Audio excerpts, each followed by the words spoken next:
Hello everyone, my name is Anuj. I'm finally an MBBS student at Government Medical College Nagpur. I scored an all-India rank of 885 in NEET 2018, and in this video I'll be talking to you about the mindset shift that will help you really boost your scores in your board examinations, which are coming up very soon. All the best for that, by the way.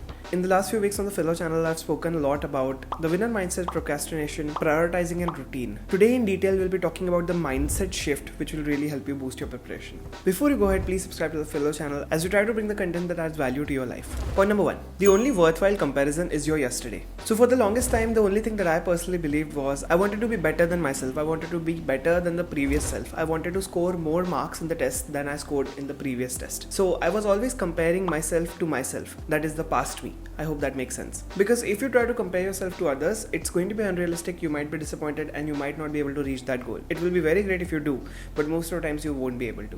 Comparing to your past self really makes you understand that you are actually growing every step of the day, because in the end it's a marathon. It's not a short sprint. So you don't have to look at other people. You just have to keep working on your own self and gradually improving yourself. All you have to do is sit down and study, because if you spend your time studying, that's the only way you're going to get ahead. Time is the most important non-renewable resource we have as humans. So make sure you leverage your time in the right direction. And for studious students, that's most likely studying. Point number 2, focus more on the process than the outcome. So I see a lot of students, they come up to me and say that, sir, my dream college is going to AIMS Delhi. My dream college is going to XYZ, ABC. But they never really tell me that, okay, this is my current preparation. I'm scoring less in thermodynamics. I'm scoring less in nuclear physics. So what do I do? So what happens is that people usually tend to focus so much on the end outcome, the end result, that they forget to put efforts in the first place. Now this is a very real story that a lot of NEET aspirants, a lot of JEE aspirants that I talk to have. So always just think about your next move. Okay, this test is done. What do I have to do for the next test? How much I have to prepare? What are the amount of hours that I will need to study one particular subject? All of these things really matter a lot. Just work in the today, think about tomorrow, don't think about the distant future. Point number 3 is just reading theory and not practicing. What I mean by this is you learn by just reading and not by actually solving and practicing. This is especially true for subjects like physics and physical chemistry, and even to some parts of organic chemistry. You might be thorough with the theory, you might have read the theory 10 times, but unless or until you don't know how to extrapolate that information and put it in a solution, it doesn't matter, because the person who knows will actually go ahead from you. I personally know that could be very daunting to just start on a new problem from any of the textbooks that you've got, be it NCERT, HC Verma or whatever. The best way that I've personally used this in my class 11th and 12th was to look at the solved examples which are present, and the solved examples really let us know how to apply that concept which we have got into the problem.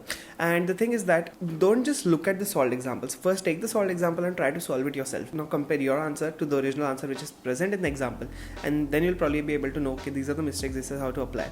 Most students do solve the questions, but either they are not solving it correctly or they don't know how to connect the dots from the initial to the final moment, so that this process of using your calculation and math and physics should be applied. Number 4, curiosity replaces envy. Envy, what do you mean by envy? In short, it means that uske mere se zyada marks आया और मुझे अच्छा नहीं लग रहा है. That is just the most basic definition of envy I can give you. Well, that is 100% valid, because there's that line in 3 Idiots, right? They say उस दिन पता चला कि जब दोस्त फेल हो जाए तो बुरा लगता है, but बुरा उससे भी ज़्यादा लगता है जब दोस्त टॉप कर जाए. So that is just envy they are feeling, and feeling envy is 100% normal. It's a human emotion, you can't really avoid it, but don't dwell on it. My God, he scored more, what will I do, blah blah blah. Just think about how that person actually ended up doing what you couldn't do. Be curious to their method, be curious to the strategies, and try to understand their methodology and apply it to yourself. You might have a topper in your class, you might talk to that topper, just ask him, okay, how did you solve this problem? There was this problem which I was stuck at. I was stuck with time management. How do I solve it? They'll probably help you out. The last point is luck. So I personally believe that there are 2 kinds of luck. There is one which is absolutely random, bizarre. You can't really know. So you're walking by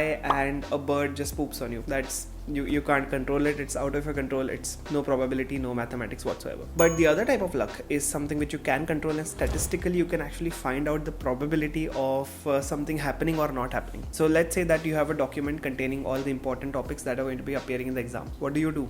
You read all of that, right? And then you just close the book and leave it. Now there is a high possibility that the questions are going to be coming from that important topics, but there is also a small possibility that the questions are not coming from that topic. So the way to dictate your own luck is specifically by first doing the most important, most probable questions, and then going the extra effort to just read through just the basic parts of the things which are also not important, because once in a while they may end up giving 1 or 2 questions from the non-important parts, or they may go crazy and give all the questions from non-important, but then it's going to be a problem problem for you. So the second type of luck is nothing but practice, and that's why we say practice makes you a better person at everything you do, because you're now prepared for more scenarios which you did not prepare for before. Anyways, thank you so much for watching, and if you haven't already, please download the Philo app, and next time if you're having any questions while solving your DPP or whatever, you can just open Philo and ask Philo whatever you want. Thank you so much, and I'll see you next time.